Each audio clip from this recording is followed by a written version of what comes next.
ایک عورت کو اولاد نہیں تھی، شیخ عبد القادر جیلانی کے پاس ہمیشہ آتی اور کہتی کہ دعا فرما دے مجھے اولاد ہو جائے. اولاد ہو گئی، اب اسے ڈر تھا کہ کہیں یہ مر نہ جائے، تو وہ روز صبح صبح لے کے آ جاتی تھی اور شیخ عبد القادر جیلانی کو سلام کرتی تھی. بیٹا بھی سلام کرتا تھا، کیوں؟ تاکہ نہ مرے. تاکہ نہ مرے. ایک دن ایسا ہوا کہ وہ سلام کر کے بھی گیا اور مر گیا. تو شیخ عبد القادر جیلانی کے پاس وہ عورت اپنے بیٹے کو اٹھا کے لائی اور جا کے دروازے پر رکھ دیا اور کہا کہ سلام کر کے گیا ہے، مرا کیسے، واپس کرو. شیخ عبد القادر جیلانی نعوذ باللہ فضا میں ہاتھ بلند کیا اور ایسے ہاتھ کو ہلایا تو وہ اٹھ کے بیٹھ گیا. وہ اپنا بچہ لے کے چلی گئی. بعد میں مریدوں نے پوچھا کہ یہ کیا معاملہ تھا، تو فرمایا کہ وہ جو روح لینے والے فرشتے ہیں وہ جا رہے تھے روح کا تھیلا لے کے، تو میں نے ان کے ہاتھ سے تھیلا لے کے چھینا اور روحوں کو آزاد کر دیا. آج جتنے مردے تھے سب زندہ ہو گئے. نعوذ باللہ. میں غوث پاک دا تو 20 ہاں.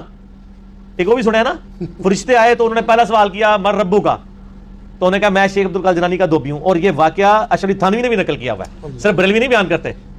یہ پتہ نہیں کس نے کیمرہ بیچ میں فٹ کیا ہوا تھا. واقعہ ہے غوث پاک رحمۃ اللہ تعالی کے دھوبی کے حوالے سے بیان کیا گیا، لیکن ہمارے علماء نے رد کیا اس کا. ایسا کوئی واقعہ نہیں ہے، کوئی اس کا ثبوت نہیں ہے. تو ہمارے جو اسلاف ہیں فتاوی دیے، بالکل اس کے اوپر فتاوی دیے، بالکل سارے بخاری امجدی صاحب رحمۃ اللہ علیہ کا فتویٰ ہے، مفتی جلال الدین امجدی صاحب رحمۃ اللہ تعالی کا فتویٰ ہے. اور ایسی چیزوں کا رد ہمارے علماء کرتے ہوئے آئے ہیں. خود ہمارے امام اہل سنت رحمۃ اللہ تعالی علیہ نے فتاوی رضویہ میں غوث پاک کی طرف منسوب کرامت پہ گفتگو کی اور بیان کیا اس بات کو کہ وہ سوال کیا گیا، 2 کرامتوں کے بارے میں سوال کیا گیا. اس میں سے ایک کرامت یہ تھی کہ کسی لڑکے کا انتقال ہو گیا تو اس کی روح نکل گئی اس کے جسم سے، اسرائیل علیہ السلام نے اس کی روح نکال لی. تو اس کی ماں روتے ہوئے پہنچی تو حضور غوث پاک رحمۃ اللہ تعالی علیہ نے حضرت اسرائیل علیہ السلام سے بات چیت کی. وہ آسمانوں پر تھے یا جہاں بھی تھے، ان کے ہاتھ میں روحوں کا تھیلا تھا. تو واقعے کے اندر یہ بیان کیا گیا کہ انہوں نے ان سے روح کا تھیلا چھین لیا.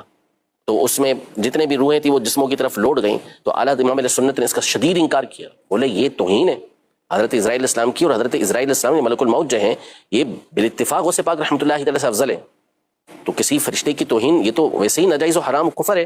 تو اسرائیل علیہ السلام کی توہین غوث پاک رحمۃ اللہ تعالی کیسے کر سکتے ہیں؟ صحیح غلط چیز تھی نا، اس کا انکار کیا، نہیں تسلیم کیا اس کو. ہمارے علماء نے منع فرمایا کہ یہ ہے ہی نہیں.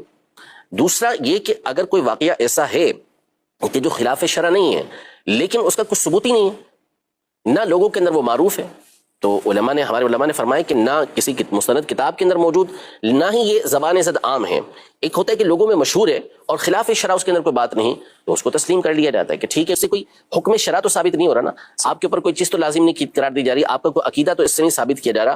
ایک فضیلت کی بات ہے کسی ولی اللہ کی، تو وہ اس کے ذریعے سے بیان کی جا رہی ہے اور وہ خلاف شرع ہے نہیں، تو اس کو بیان کرنے کے اندر کوئی حرج نہیں ہے. جبکہ لوگوں کے درمیان وہ مشہور ہو، بعض اوقات اس کا سراغ نہیں ملتا. ہاں اگر وہ لوگوں کے درمیان معروف بھی نہیں ہے، کسی کتاب کے اندر بھی وہ نہیں ملتی، تو پھر ہمارے علماء اس کا رد کر دیتے.